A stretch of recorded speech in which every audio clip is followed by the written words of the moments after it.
تو میں پہلے میں یہ چاہتا ہوں کہ آپ کو بتا دوں کہ یہ میں نے فیصلہ کیوں کیا اسمبلیز ڈیزالو کرنے کا، اور اس کے بعد میں چاہوں گا کہ آپ اپنے سوال کریں میرے سے۔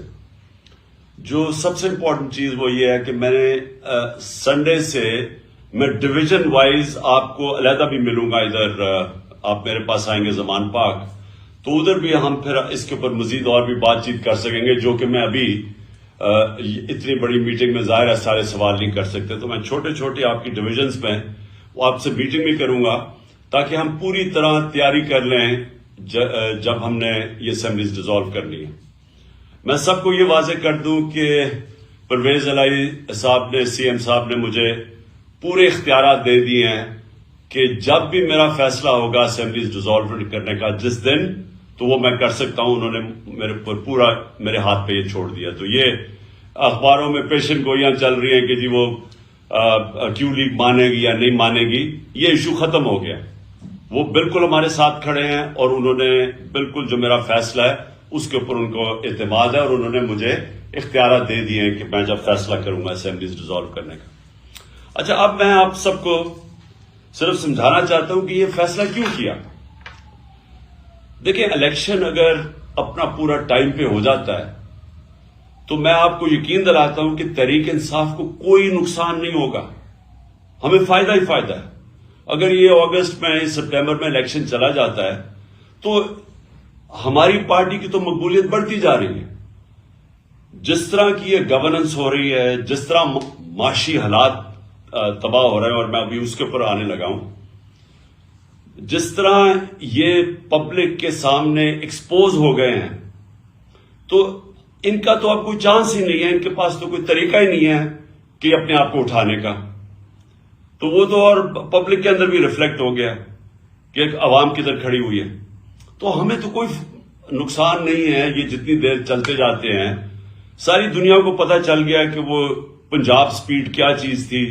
وہ سارا جو یہ لوگوں کو میڈیا کے ذریعے، اشتہاروں کے ذریعے یہ امپریشن دیا ہوا تھا کہ یہ کوئی بڑے سمجھدار لوگ ہیں، وہ تو عوام کے سامنے ایکسپوز ہو گئے ہیں۔ لیکن مسئلہ اس وقت پاکستان کا ہے۔ سب سے پہلے مسئلہ ہے کہ پاکستان، جدھر یہ پاکستان کو لے کے جا رہے ہیں، ہر پاکستانی کو فکر ہونی چاہیے جس پاکستانی کا جینا مرنا پاکستان میں ہے، جس نے ملک سے باہر نہیں بھاگ جانا، جس نے بڑے بڑے لندن میں اپارٹمنٹس نہیں لیے ہوئے اور بڑے بڑے گھر نہیں لیے ہوئے یہاں سے منی لانڈرنگ کر کے، جن کے باہر بینک اکاؤنٹس نہیں ہیں، جنہوں نے یہاں سے باہر ریل اسٹیٹ میں پیسہ انویسٹ کیا ہوا ہے باہر کے ملکوں میں، ان کے علاوہ جو پاکستانیوں نے یہاں رہنا اور مرنا ہے، ان کے لیے تو یہ وہ حالات کریٹ کر رہے ہیں کہ یہ جب جائیں گے تو خدا نہ خواستہ یہاں تو حالات وہ ہو جائیں گی جو بھی گورنمنٹ آئے گی وہ سنبھال نہیں سکے گی۔ میں آپ کو صرف اکانومی کے اوپر موٹی موٹی بات کرتا ہوں۔ پہلی چیز یہ ہے کہ ہمارا مسئلہ یہ ہے کہ انہوں نے جو 4 گنا زیادہ پاکستان کے قرضے بڑھائے تھے 2008 اور 2018 کے بیچ میں، یہ جو چھوڑ کے گئے تھے 4 گنا زیادہ 10 سال میں قرضے بڑھے تھے۔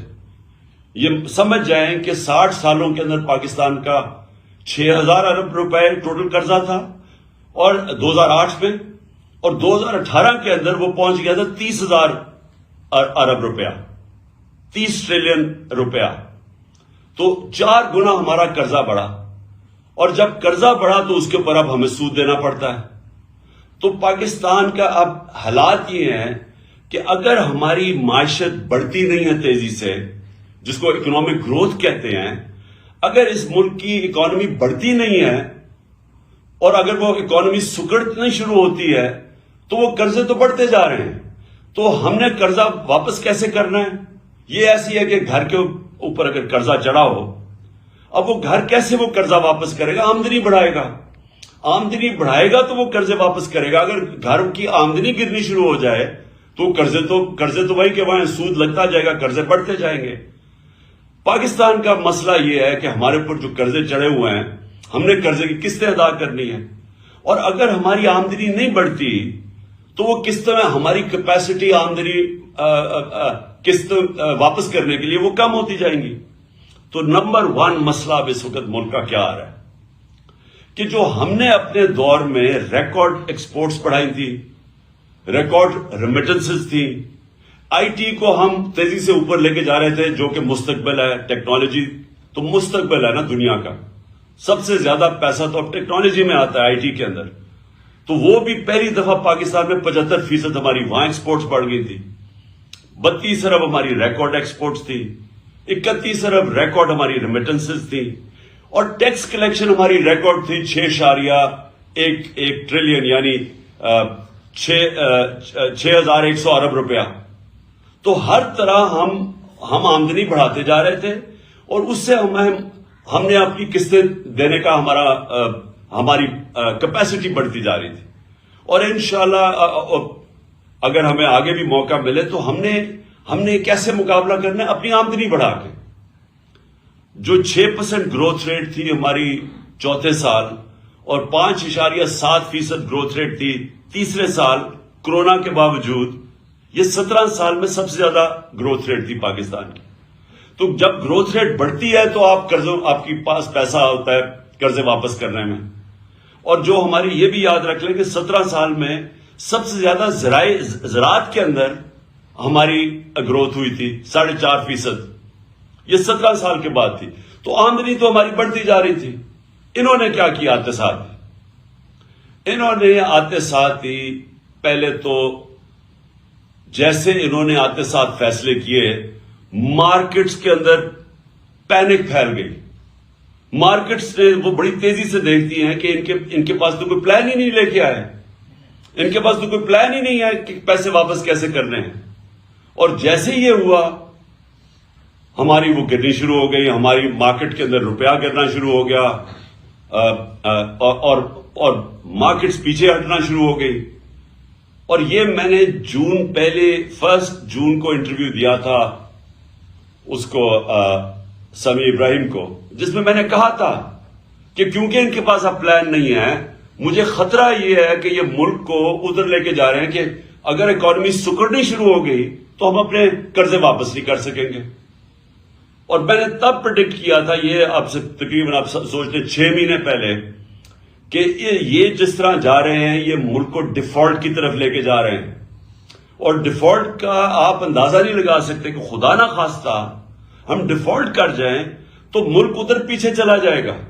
اور اگر کسی نے بیل آؤٹ بھی کرنا ہوا تو پاکستان کا جو سیکیورٹی ہے، نیشنل سیکیورٹی، وہ ایک ہوتا ہے کہ پاکستان کی کیپیسٹی قرضے واپس کرنے کی. یہ جو سیریس یہ ہمارے دور میں 5% تھا کہ خطرہ ہے کہ پاکستان قرضے، آج 100% سے اوپر چلا گیا. کہ مطلب یہ کہ باہر کی دنیا اب سمجھتی ہے کہ پاکستان قرضے واپس نہیں کر سکتا، ڈیفالٹ کی طرف جا رہا ہے. اور دوسری طرف 88% پاکستان کی بزنسز یا انویسٹرز نے کہا ہے کہ ان کو اس حکومت پہ اعتماد نہیں ہے. تو نہ اندر اعتماد ہے نہ باہر کے ملکوں کو اعتماد ہے. اور ان کے پاس کوئی ادھر سے نکالیں گے، کوئی روڈ میپ نہیں ہے.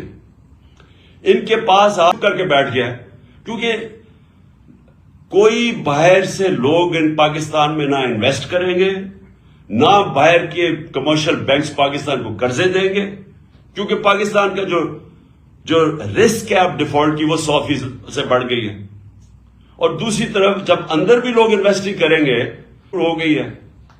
اور انڈسٹری، یہ یاد رکھیں کہ جو سب سے بڑا ہمارا کارنامہ تھا، ہمارا